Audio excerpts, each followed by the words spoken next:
I will few, George.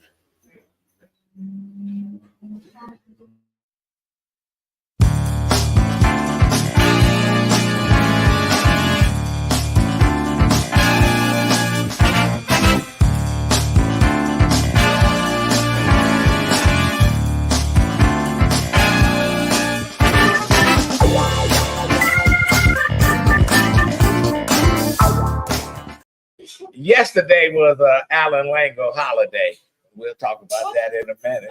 Holiday. Yeah, he was celebrating. Oh, well, that's talk about outrage. Detroit in black and white. I'm Adolph Mongo. We here at McShane's in Corp Town. Lovely Corp Town. Nice weather outside.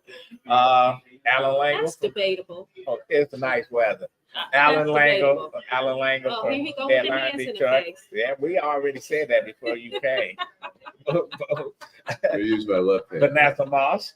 Good morning to all of the Detroit black and white viewers. Listen, if you're watching, we want you to like, subscribe, and share. If you're watching on YouTube, like, subscribe, and share. Hey, Dwayla, you can find us on all platforms: Facebook, YouTube, Instagram, X. You can also follow us on Deadline Detroit. If you want to see all of our past episodes, you can go on DetroitInBlackAndWhite.com. Good morning, everybody. She's back. Yeah, we glad to have you back. We miss all your BS and stuff. But anyway, I'm Adolph Mongo. We're going to get right to the point. I go to you, Vanessa, since you just coming back. What's your outrage? So my outrage is that there seems to be a group of people, and I don't know if it includes Allan or not, but there seems to be a great amount of people celebrating the conviction of the former president of 34 counts. Now he's a convicted felon. For me, it's nothing to celebrate. It is more of a commentary as to where we have come as a country. As a country, we decided to put this person in office. Okay, I may not support him, but people supported him. He was in office. He's been convicted of 34 crimes. As a defense attorney, that is nothing to celebrate.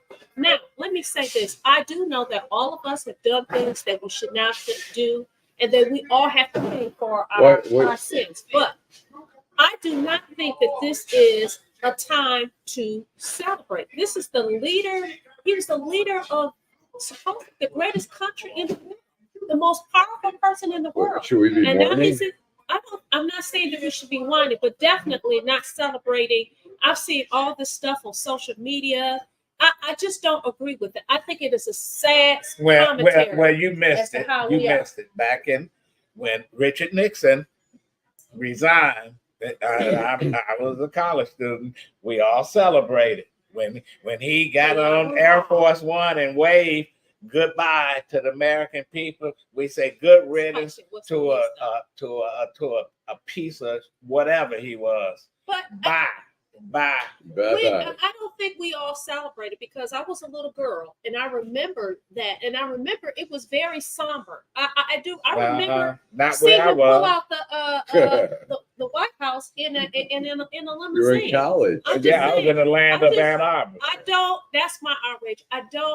It's not even an outrage. I'm just very sad that is where we are as a country. Okay. And that this guy is running for president of the United States, and people are supporting. If it was Hillary Clinton, they would have been celebrating. They would be shouting, "Lock her up!" Now we saying, "Lock him up." I just, lock him up. But anyway, go ahead, Allan. Yeah, I mean, I wasn't like dancing in the street, but you feel like, there's some justice being done for a guy. I mean, it's like John Gotti, the guy, was Teflon Don. He kept getting off, and they finally got him. I mean, here's a guy who his whole life he's scammed people. He hasn't paid his bills with contractors.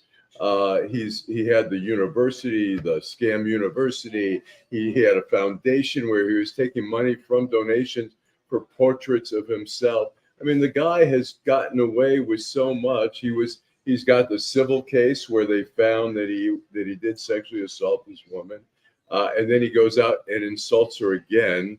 I mean, here's the interesting thing is he's 77 or 78. I think 77, and generally, they say people that age for those crimes would get probation, but he shit on the judge. He's messed with witnesses. He's not contrite at all. He's not going to be apologetic. He's not going to be humbled at all. He's going to get some kind of custody. Now, let me say this. I did not say that he should not be held accountable for what he did. Right. I'm saying it's a sad commentary as to where we are as a country. Well, that is if you got the former president on trial and he gets convicted, yeah, it is a sad. It's very sad. But sometimes listen, a chicken's coming home to roost. I don't think I don't think that he is going to get any time. But let me say this. I don't know. I'm not rubbing the crystal ball, but for someone when you're in court and your day of sentencing, the judge wants to see. I was just in court the day before yesterday on sentencing. Wants to see whether or not you're contrite, okay? Right. Whether or not you acknowledge what you've done, okay? Whether or not you disregarded the court orders during the process. Those are things that the court takes into consideration. But they also take into consideration your record. If you don't have a criminal record, they look at that.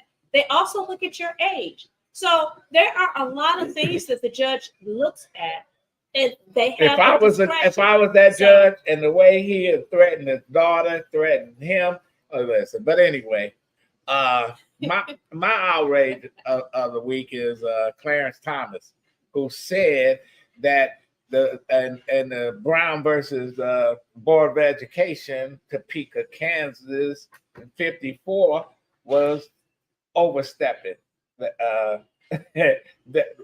Overstepping what? In other words, he is saying that he wish he can revisit it where they can bring segregation back to America. I would opine that listen, just a few weeks ago, I wasn't here. We celebrated, there was a celebration of that court's decision. I would say that it's still separated. Yes. It is not equal. But it's not legal. Separated, and it's not, that's the reality. Yeah, but it's not legal. It's not legal segregation where if I go down somewhere and they got a sign that says no dogs, no blacks, no Irish, and all this other bullshit that they used to do. That's what Clarence Thomas is talking about. Oh, a person has the right to discriminate.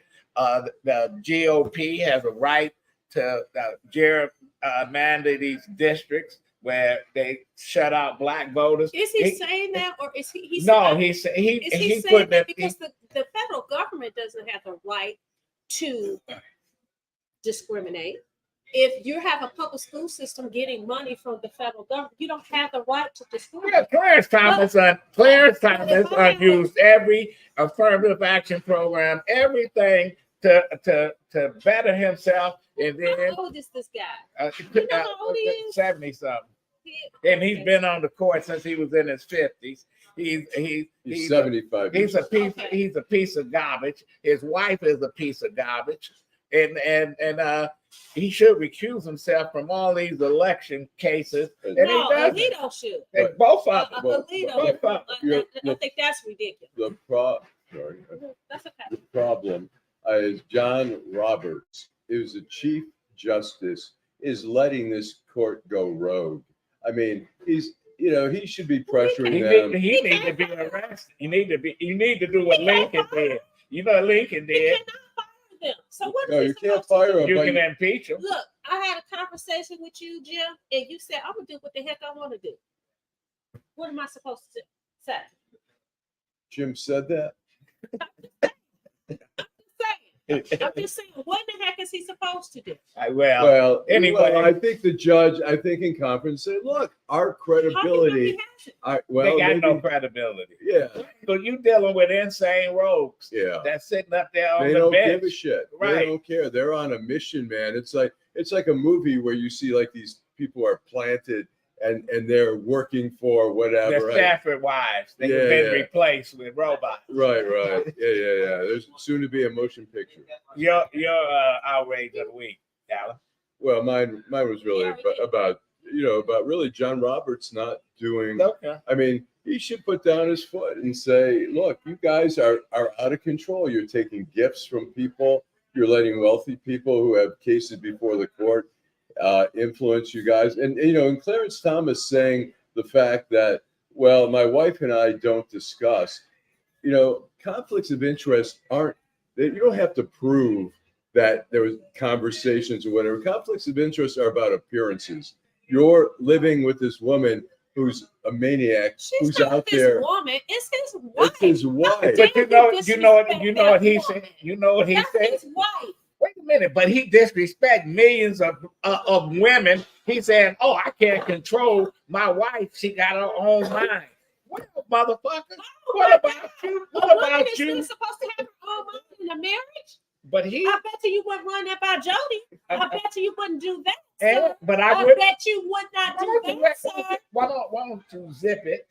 And let me say what I'm going to talking about. Let me say what I'm going to This is say. an example of what I'm talking about. You don't want to hear it, do you? Me, and you ain't my husband. That's why you don't have one. No, listen. That's why your nice husband. You wasn't married to him. He the nicest guy in the world. That's my man. He good. But he's right about his wife having her own mind, voice, etc. But he's saying for all these women in America, I control your body. Right. Well, you can't do what you want to do. Nell Scoville in the Daily Beast writes, while he has control over every woman's baby-making uterus, he does not have control over his wife's flag-lowering arms. Right. And that's exactly what you're saying there. So he's quiet now. No, I'm not quiet. Yes, you are. There it is. You guys are talking about Roe v. Wade. No, you're talking about Roe v. Wade. Yeah. I think what the court said is that we can't, as a rule of law, we can't tell a woman whether she can have an abortion or not have an abortion. That's what I understand it as. Well, abortion, they got rid of it. Abortion. They got rid of it. That abortion is illegal, but it's up to the states to decide whether or not they're going to allow legal abortion. So, what I submit happening is that women who can't have an abortion in Mississippi will travel to Michigan and get an abortion. But guess what they're doing now? So guess what they're doing? In those states that don't allow abortions, they're passing laws that saying if you take somebody to get an abortion, like your teenage daughter pregnant, you're going to get prosecuted. You're going to go to jail for 10 years or 20 years. And if you're a doctor, you're going to lose your license in this state. So California just passed a law saying that the doctors from Arizona could come to California and perform abortions. Louisiana is passed a law that says if you take an abortion pill, you're going to jail for a decade. I think if you don't have a prescription. So if you don't have a prescription, so get a prescription. But if it was up to the states, that they say, okay, it's just up to the states. Okay, you against abortion, you for abortion. But now the states that's against abortion is going out of their way to make sure you don't go to Florida or you don't go to Michigan or you crossing state lines. It's like the fugitive slave law. Listen, if you can go up there and start picking up folks and locking them up.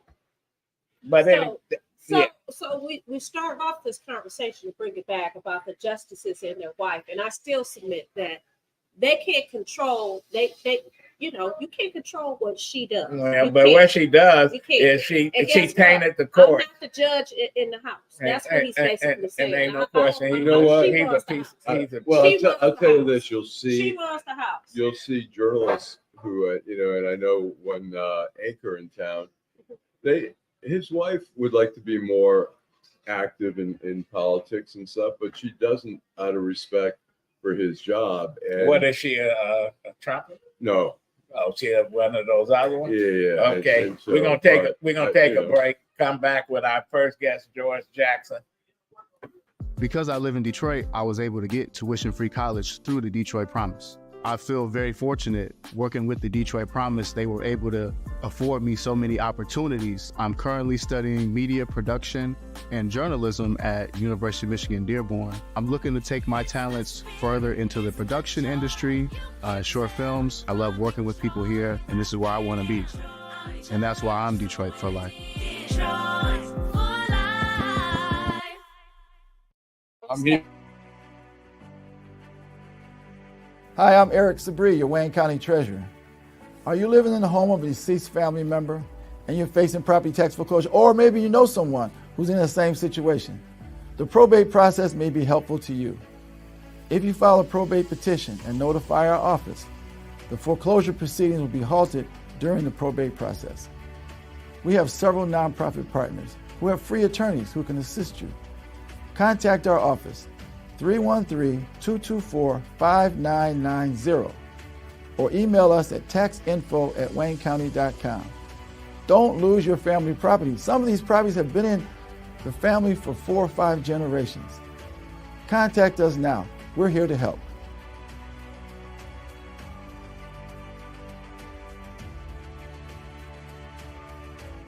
The oversight. We're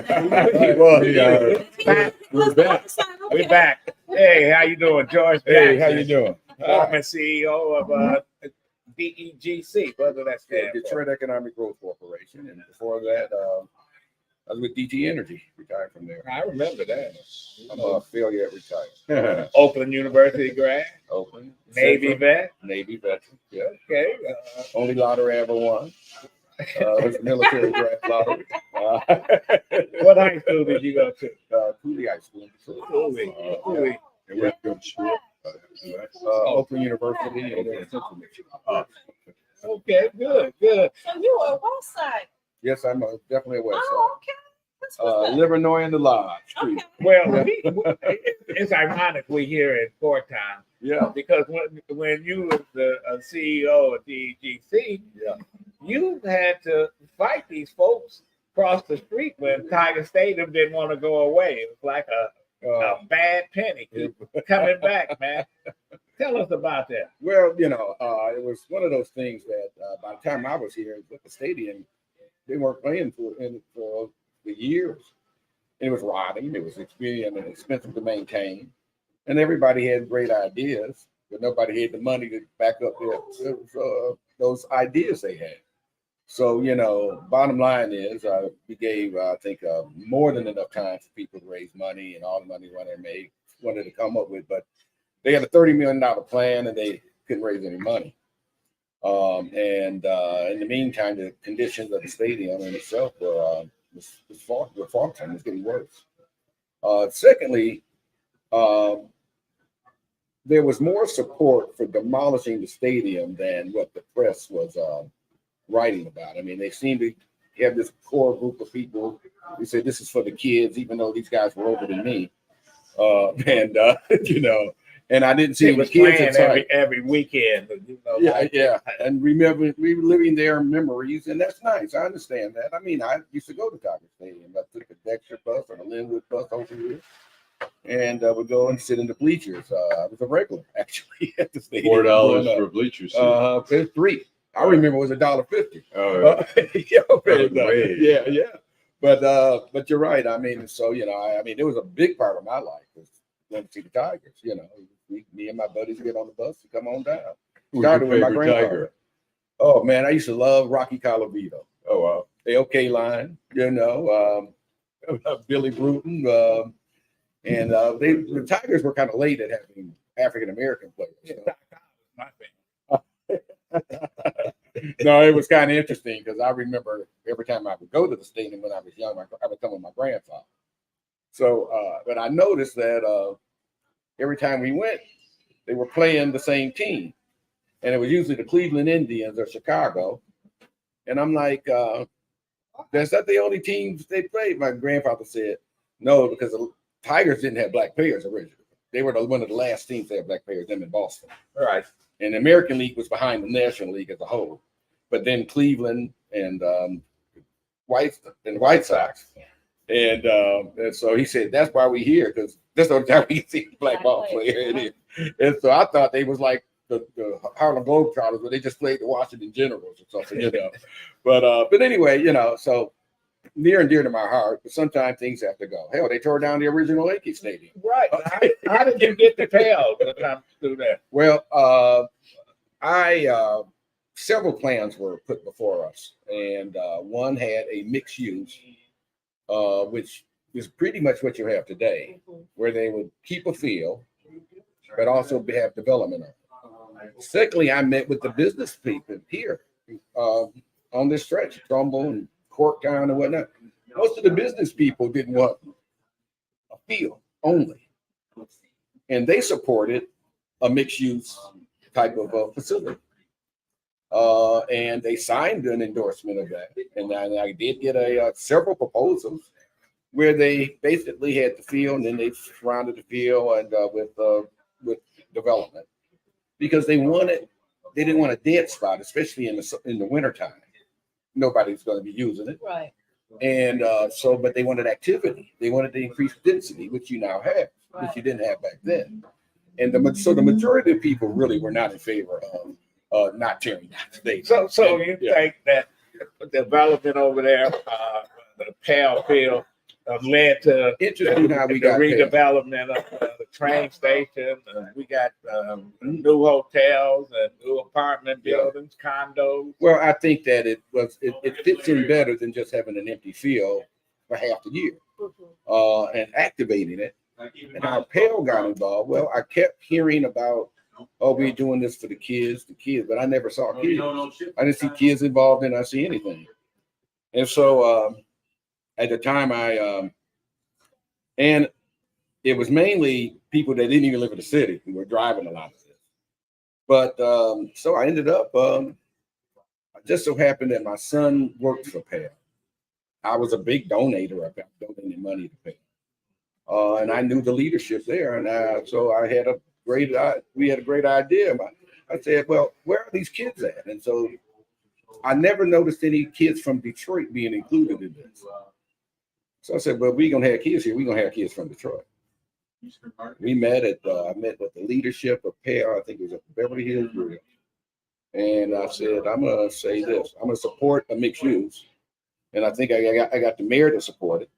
And then what we're going to do is we're going to proceed with the demolition, build a field, keep the field, but not the same dimensions, but we'll keep some of the field. And but I want Pale, would you consider you being the youth that play on this field? And it's still open to other people to play on. Well, Schoolcraft College, that's their home field. Right. What year? We're I'm trying to about all think. these discussions. And who was the mayor? It started with this all started with between Kilpatrick and then Cockle. I remember it was kind of interesting once you bring that up, because we had a little issue in terms of the demolition contract. And so Bobby, well, he didn't win. And somebody was mad about that. And I really didn't give a damn if they were mad about it. Now, the interesting part about it was the argument that was made was, we want to make sure it's a black demolition, black demolition. I said, okay, I'm just sitting there listening. Called my guy who made the decision. Another thing that was driving our decision and the timing of it was, we found out that when we did the demolition at that time, the scrap value means that we could actually demolish it for free instead of writing a check for it. Wow. Because we could sell the scrap.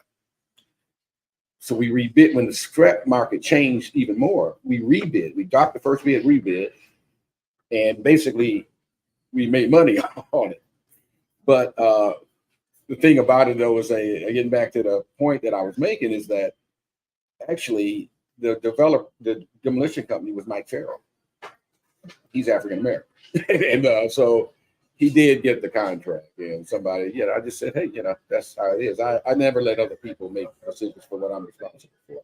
George, that's quite interesting because I mean, as someone that's on the outside, you just see, oh, they built, PAL headquarters and all of that.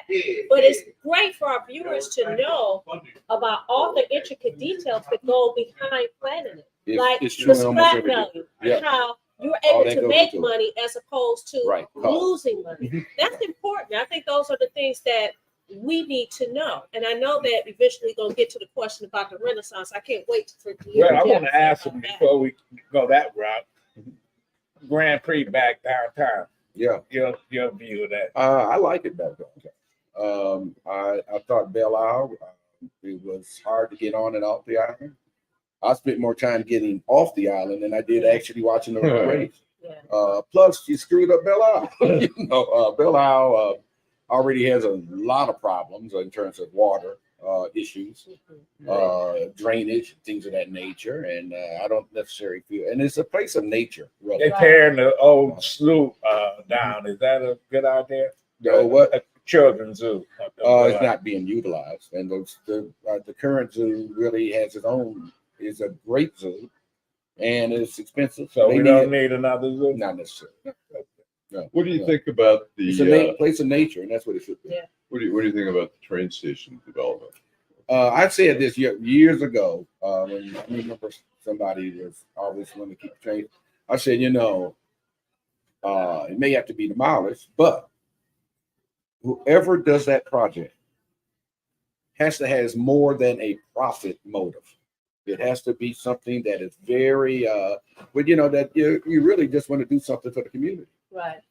So it can't just be an entity that is there for just to make money, but it had to be an act of benevolence, and that's what Ford has done. Yeah, are you happy They with? put a ton of money. Yeah. I mean, and I tell you, I've known some of the background on that. I mean, it's way more than what they thought. Well, But it's beautiful. I like what they're saying. I'll be at the opening and all that. But I tell you, it's I think this is a wonderful thing. before we ask you about the Renaissance, name some of the projects you were involved with. Oh boy, Little Caesars Arena, Ford Field, Book Cadillac Hotel, Broadway Tower.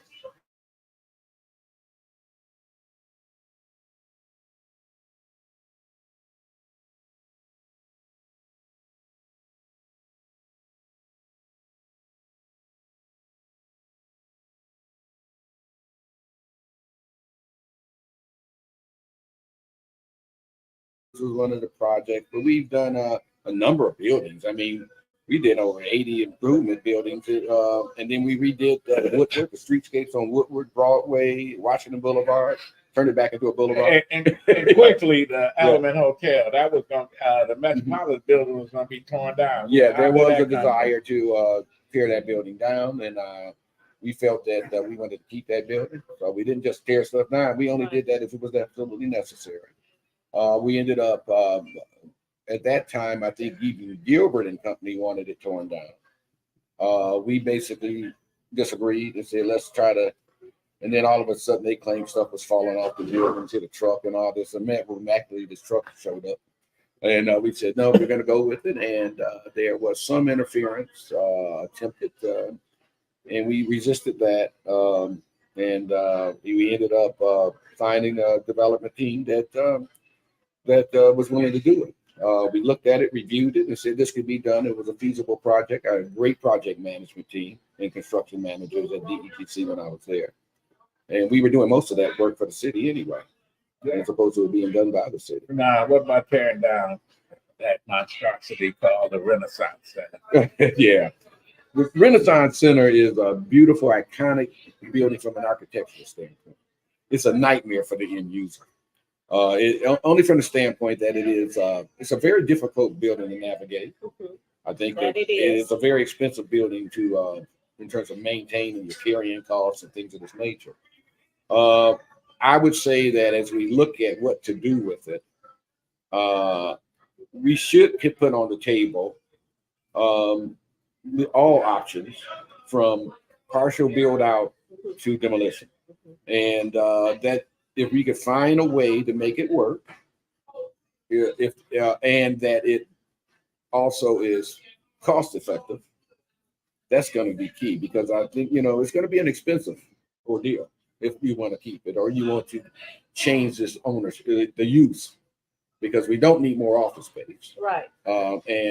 So what would the use be that you see is if they were to keep it or if they were to raise it? What are the or a uses? partial. It could be a partial, but I mean, the only thing you really are looking at is something like residential stuff. It seems like a sort of a daunting. It's an expensive proposition. Yeah, to it- retrofit a building like that. That's what I'm saying. Right. It doesn't make financial sense, or somebody gonna come along and say, I got enough money, like somebody has done in this town before, and we're gonna try to make this thing work. Right. And not be as an act of benevolence. But so the property itself, the reuse of it could be just more access and openness to the waterfront. And no question. Yeah. We're gonna take a So- break and come back and wrap it up with George Jackson, former CEO of DEGC.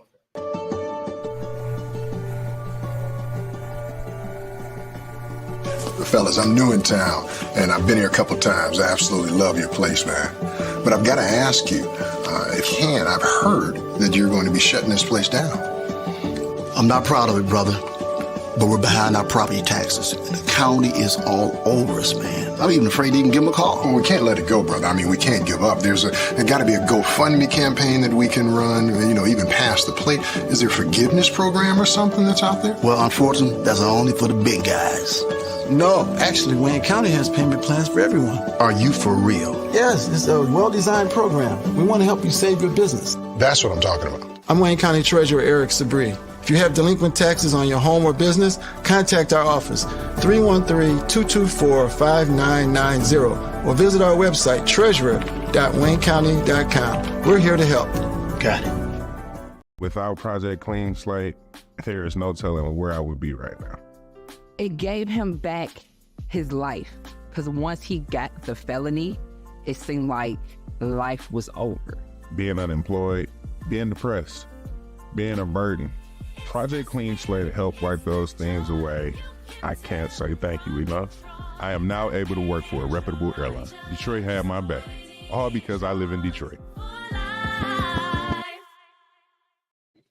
Well, we're back with George Jackson.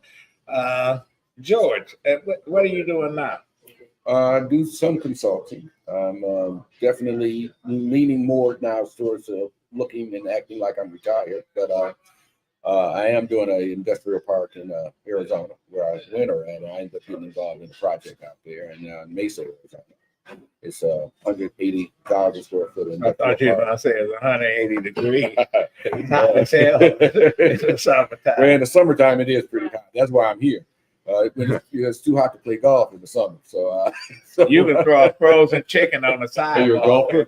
Yes, I am. Yeah, a good one. I ain't that good. I have fun though. I enjoy it. Yeah, I don't take it too Half seriously. Detroit live out there, though. Yeah, a lot of folks in there.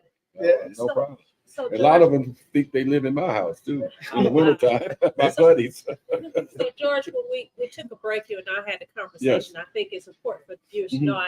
I asked you, I said, hey, it sounds like you were pretty busy. There was a lot of sleepless nights. Oh, without a doubt. Now, that was a high pressure job, and I was in it for almost about 13 years. Yeah. And I so, plan to be there 4. okay. And do you miss it at all? No, I don't miss it. Okay. I'm glad I did it though. I really enjoyed it from the standpoint of I never was bored. But yeah, a lot of sleepless nights. There's a lot of you deal with a lot of issues. You deal with. I probably was the only one. I think I'm the only person that was the president of the Economic Growth Corporation who was there for more than one mayor. I went through 4, and then I knew I was going to leave. It's time to go. It was time to go, and so from that standpoint, I just have a lot of gratitude for having done it though, because I actually feel that I contributed to where the city is today. Absolutely. Now, I think that is wonderful. Not only did you grow up in the city, Yeah. you were educated in the city, and that you have left your mark all across the Yeah. city of Detroit. And a lot of people don't know that. So What boards are you sitting? Now I'm on the DEGC. They gave me a emeritus status, which means I'm old. And the DEGC, growing Detroit Rough Conservancy. Yeah, well, I asked you about that. Yeah, I know. I'm gonna ask you about that. But I want to borrow some of that money. yeah, so I sit there. I'm a chairman of the Detroit Foreign Trade Zone, a chairman of the board of Detroit Foreign Trade Zone as well. Okay, you In got Arizona, I'm a president of a board for Jazz Arizona. I'm a jazz fanatic, and I got involved in Yeah, jazz. nice board. jazz. Where in Arizona? We have a jazz club in downtown Phoenix, and we also are establishing and we also have a huge education program. Where are you living at? Scottsdale. Scottsdale, North Scottsdale, or I'm just You're in just Paradise north of Valley, downtown. right? Paradise. oh, okay. Yeah, Yeah. yeah, Paradise Valley. Yeah, you got one last question. Yeah, so you mentioned the Detroit Conservancy. yeah. Nonprofit. What's up with it? Is there any oversight? What the heck happened here? Well, I think that what you're going to find though is that, I got to be careful with that because it's an ongoing investigation. Right. But I do feel that you will see, and it was announced yesterday, changes being made in regards Yeah. to oversight and things of that nature. Yeah. Must not have been enough. Well, I tell you what, It could not have been. and also sometimes people are pretty good at what they do, even when it's illegal. Oh, right. You know, And Richard Campbell is on the run, right?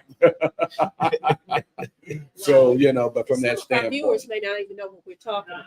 but from that standpoint, we really have to make sure that We're talking about the Moving chief forward, chief actually. financial officer.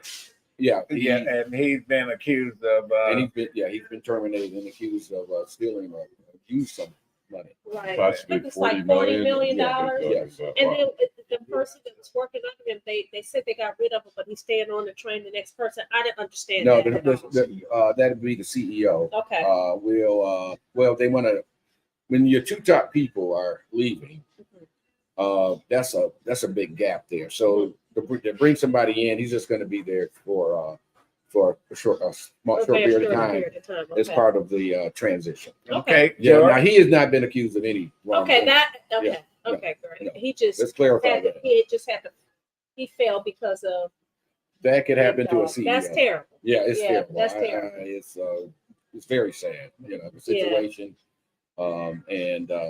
It's a lot of money and it's a good cause. And let's not forget, it's a good project. The It city is. is a great project for the city.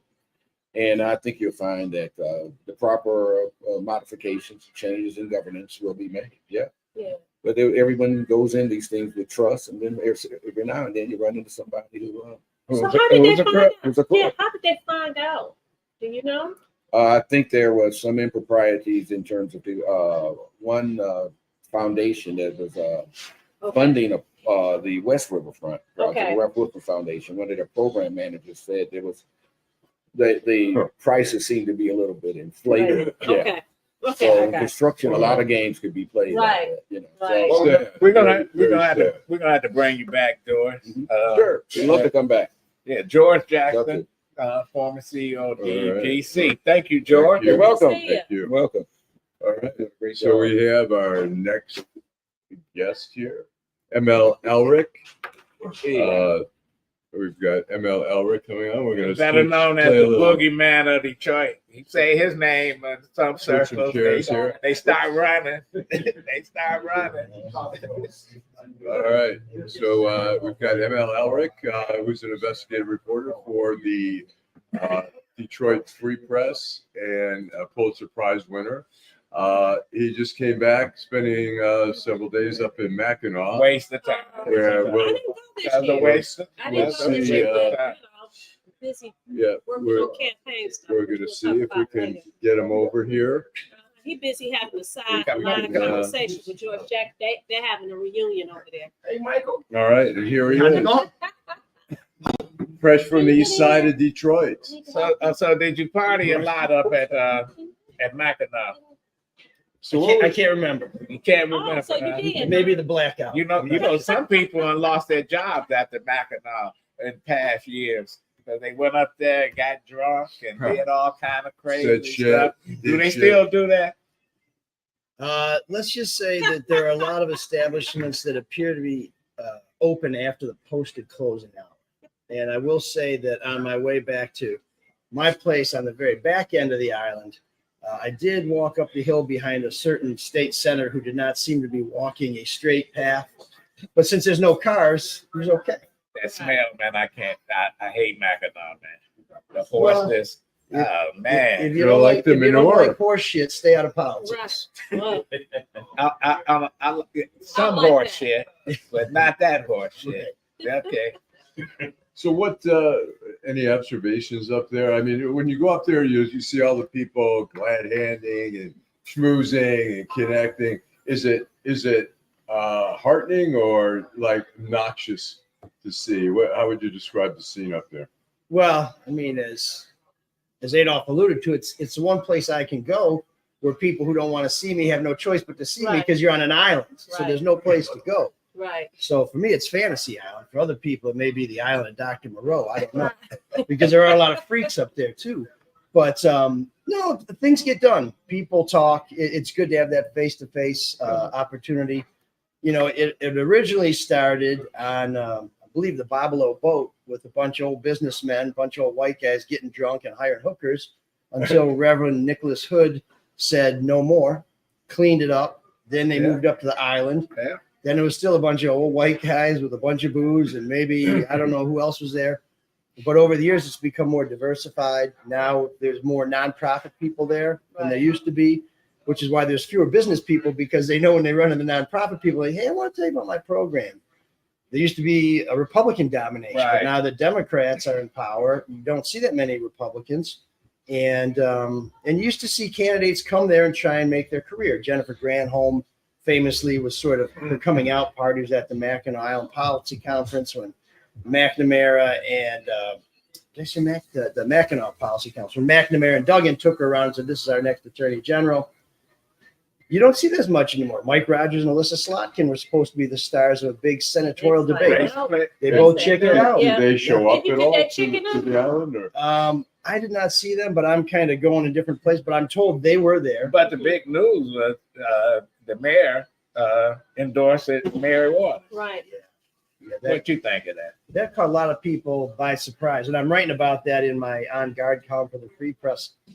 $1 for 6 months subscription. Wow, can't beat that. You can't beat that.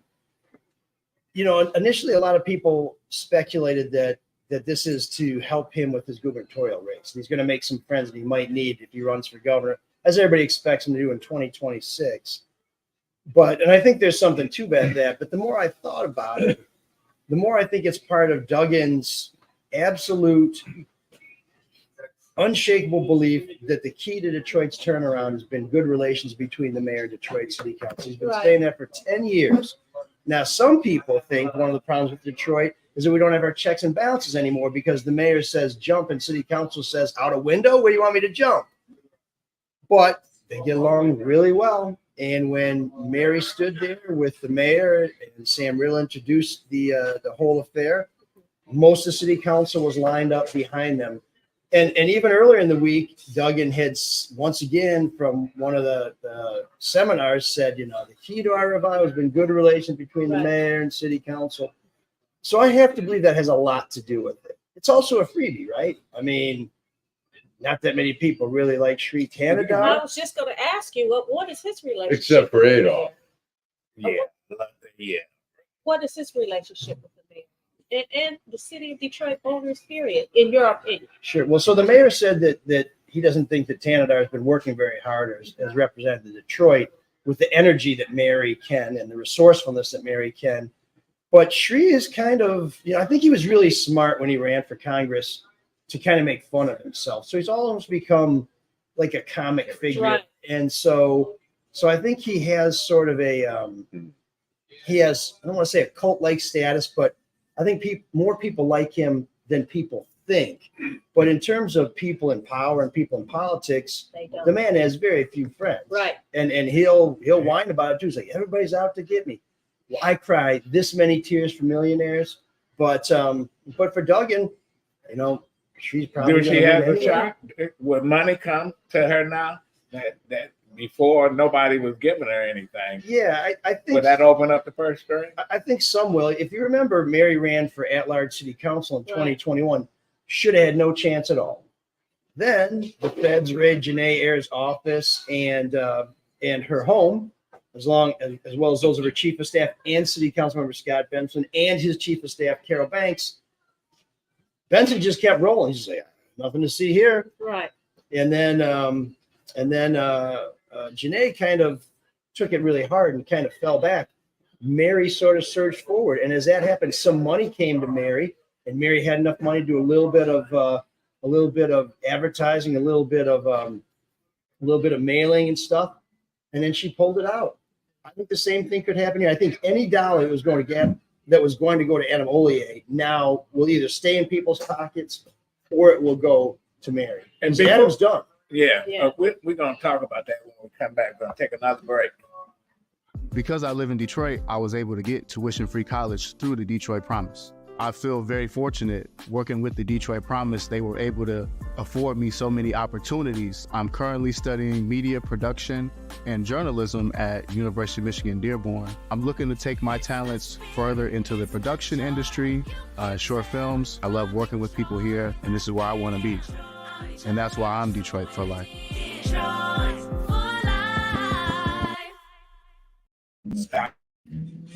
Hi, I'm Eric Sabria, your Wayne County Treasurer.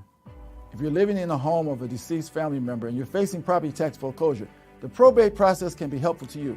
If you file a probate petition and notify our office, the foreclosure proceedings will be halted during the probate process. Contact us at 313-224-5990 or email us at taxinfo@waynecounty.com. We're here to help.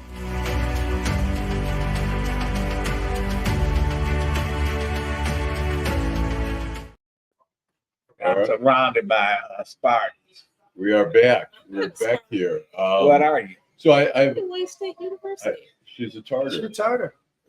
A warrior. That's right. A warrior. That I am. So let me That ask you, Barry I am. Waters, two things. How would you rate her if you're able to, in terms of the effectiveness of being a council member, and what would, she has a conviction for? Is it a misdemeanor? Yeah, I think in the end, what she pleaded guilty to was a misdemeanor for some sort of filing a false tax return charge. But the truth is, she copped a plea because she was charged with being part of a bribery scheme orchestrated by Sam Riddle to get a Southfield councilman to pledge that he would support or would not oppose a pawn shop. Yeah. So Sam got in trouble. Sam was tried and had a hung jury the first time. He got in a little bit of trouble because of I think what he would call a misunderstanding with Mary. Other people saw it a little differently. And so he was facing state charges, a possible retrial on the federal charge, and reached a global settlement to settle everything. But Sam has always said he could have beat both cases. And I think it's possible. But he's always said the reason he did that was so that the feds would lay off of Mary, so they wouldn't try and lock her up. And so he basically said, I went to prison to keep Mary free, and they've been partners ever since. And She was a good state rep. Yeah. Now, when she was a state rep, she was pretty good. There's no question. But the question is her hanging out with Mr. Riddle. Well, that's the same I like difference because I like Sam, but I like Adolph too, and Allan. So no, but yeah, I mean, it's Mary was well liked when she was a state rep. Yeah. She's run for Congress multiple times. Right. Hasn't made much of an impact. Some of us were wondering if she's going to run for mayor, which I guess if she doesn't win the congressional race, she could.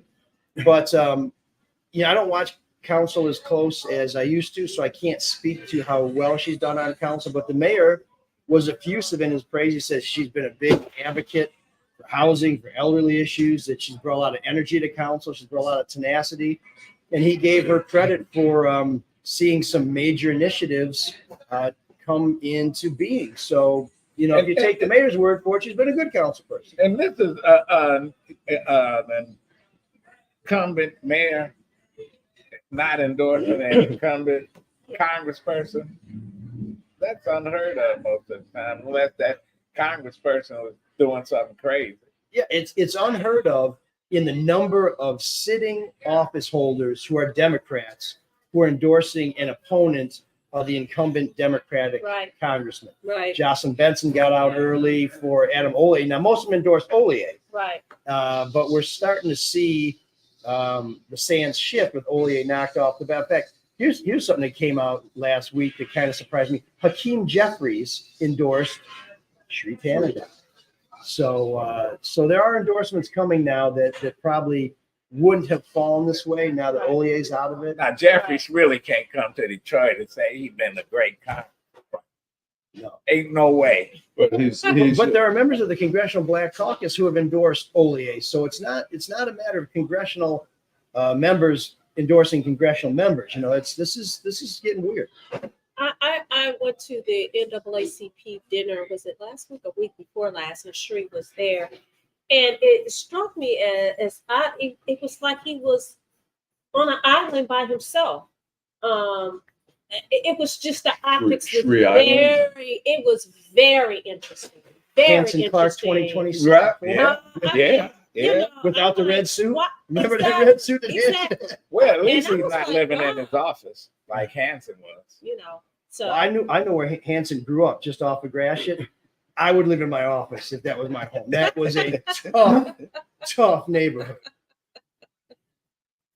So So what else? What else was going on while you were up there in Mackinac? The verdict came down in the Trump case. What was the reaction of people up there? Did you talk to some politicians or the reporters? What was the general? I remember when I was at the Washington Post. One of the editors got mad. It was election night in 2004, and Kerry was running. And some people on the national desk saw initially Kerry was surging, and they were getting excited. And some of the editors didn't like, oh my gosh, you're showing bias there. Was there? What were you seeing up there? Let me say this: we knew when we got here this morning that his conversation is always going to go back around to the guy that occupies the space in his head for free. We knew that was going to happen. I'm sending him an invoice. So. I mean, he wasn't on Mackinac Island. Go ahead and answer the question. He's everywhere. He's omnipresent. He's not for me. Okay. But I will say this: you did talk about you brought up Mary Waters' conviction. City council at large. Now she's running for Congress. We have a guy who's been convicted 34 times, has 34 convictions. Right. He's running for president for the United States. Felony Right. conviction. But he's running for president of the United States. Right. I'm just saying. Go ahead and answer his question. Sure. So the news came down right around Thank 5 you, o'clock, attorney. as folks might remember, which is when most of us are on deadline. So I was in the press room working, and I got to tell you, there's nothing harder than trying to write something that you're not that excited about when something you're very excited about happens. Mm-hmm. And you could feel the energy go through the press room. I was telling my colleagues, most of whom are so young they might not have been alive when this happened, but the last time I was around that many reporters, when a major criminal decision came down, I was sitting in a courtroom in, yeah, that's a good one too. Yeah, okay, that wins. My man said Kwame Kilpatrick. How could I forget that? But the one I remember before that was sitting in an Isabella County courtroom when Sheriff Bill Hacker was convicted of rape about 20 years ago. And that was the same sort of moment. He was where set it's up, just like, though, but whoa. when he set up. I don't think he was set up, Yeah, but I think there certainly was a misunderstanding between the victim and the perpetrator about what was supposed to happen in that hotel room. And when you're wrong about that, it's rape. He was convicted. He did his time. But how can I forget about Kwame Kilpatrick? So you were speaking about somebody who lives in. Well, you wasn't around. The thing is with Kilpatrick, he lives rent free and then claims he doesn't owe you the rent. So, listen, you wasn't around when Nixon waved goodbye on the plane, and I was telling Vanessa we were celebrating that we was up in that little liberal town of Ann Arbor, saying good riddance to a bad penny. He had to go. Plus, he made way for a Wolverine to become president. In this case. What? That's not going to happen in this case. Well, Lyndon Johnson said Gerald Ford played football without a helmet. Well, anyway. That may explain the part. Quickly, mayor's race. Well, so there's some changes, and I'm going to be reporting this in the Free Press as well. Looks like Santil Jenkins of Thaw is running for mayor. Charity Dean is not running for mayor. You may remember she worked for the mayor and now has been working with Black business owners. She's out of the race. Joe Tate is someone that people talk about, and Garland Gilchrist is someone that people talk about. I think based on the conversations I had on Mackinac, it's more likely that Gilchrist will run for governor, which will be interesting because I can't remember a lieutenant governor who became governor, and I can't remember the last time a Republican replaced a Democrat. Was he a lieutenant governor? Yeah, he and Romney left, went to D.C. and Milligan became the governor. Well, there you go. And then Joe Tate. I think if Joe Tate got in the race, he'd be a game changer. I never heard of Joe Tate before. I know he's the speaker, but where did he come from? Where did he come from? If you live on the east side, he shows up everywhere. He's been a guy who's there, and he's the rare politician who listens more than he speaks, which I think is why he has a low profile. But if he gets in, he will have a lot of support come with him. He will have to establish that name ID across the city. But the thing is, I think all the people who helped him become speaker would never let him leave Lansing and leave that speakership. But so here's a scenario somebody put forward on Mackinac but I want to get back to Joe for just a minute because we all know Mary's running. Right. So that's not news. But the scenario that was run by me is that if the Democrats lose the majority in the legislature and Joe faces becoming the minority leader, running for mayor seems like a pretty good gig. Yeah. So, and of course, Mary Sheffield is running. We haven't heard otherwise. So the field is starting to fill in. I think there's going to be a couple more council people who throw their hat in the ring. Coleman. Possibly. He was up there with Ann Ivory, his mother. She and I shared a very cordial moment, given that I don't think she was really happy about me writing about her being on the city Manchurian candidate. Well, I didn't see anybody making out, but I think there'll also be another significant figure from outside politics who gets in that race. So we are far from having the field set for the mayor's race. But the one guy who I don't think we'll see running for mayor is the incumbent mayor. I think he's he want to take his show on the road on 96. Do you think he's definitely running for governor? I think so. I can't see any reason he wouldn't. I haven't seen any indication that he would turn back. Mark Hackle. Well, so here's the thing about Mark Hackle. Every year he has a billboard. As you get to like Gaylord, it's something about Macomb County. I'm like, okay, I don't think anybody from Macomb County sees it. I don't think anybody from Gaylord's moving to Macomb County. But this year there were two billboards, one outside of Flint and then one in the Gaylord area, which really got people saying, okay, is Mark really pouring it on? And then he told Nolan Finley, I'm 6.5 on a scale of 1 to 10. Oh, wow. I think Mark likes attention. I think he likes being in a conversation. What do you think? Well, he said he's not going to vote. He should become what he really is, a Republican. He truly is a Republican, and he should be Republican. He should do what your Uncle Joe did: leave the party and become an independent. He's an old-time Democrat. You used to have Democrats like him, like David Bonnier, who was in there. We don't have them anymore. Bob Carr, yeah, absolutely. Yeah. Bart Stupak up in the UP. We don't have those guys anymore. So a guy like Hackle is sort of a man without a country. Maybe he could draw votes from both sides, but he said he's not going to vote for or support Biden, and he says he doesn't like Trump either. Right. Whatever he does, Democrats are sure as hell going to remember that, and Republicans aren't going to forget that. So if he's running, the billboards are great, but don't be tripping on the way up the Well, we're going to have you back, man. Yes. I should have brought you guys some fudge. No, thank you. No. That doesn't do anything for me. No, I don't eat fudge. Pure sugar, man. No, well, you can get that. That other kind of fudge. Fudge in the truth? No, fudge the edible. Oh. Yeah. Oh, now we're talking. Anyway, well, we're going to be back. Thank all our guests today. We're going to be back next week here at McShane's. Go ahead. Yeah, for all the people that are supporting my run for judgeship, those that are viewers who said, where's your website and all of that. I think I made it clear a few weeks ago. I was challenged by Robert Davis. And the Secretary of State. You and every other candidate. Yeah, the Secretary of State came back with a decision that was not favorable to me. The Board of Canvassers stamped it. Now I'll be going to court. So you're not supporting someone that is not a fighter. I go in the courtroom and fight for people every day. Why wouldn't I fight for the people that are supporting me running for judge? So I just want to make sure that I let everybody know that. Maybe you could use a good political consultant. Yeah. He's on board. Yeah, right.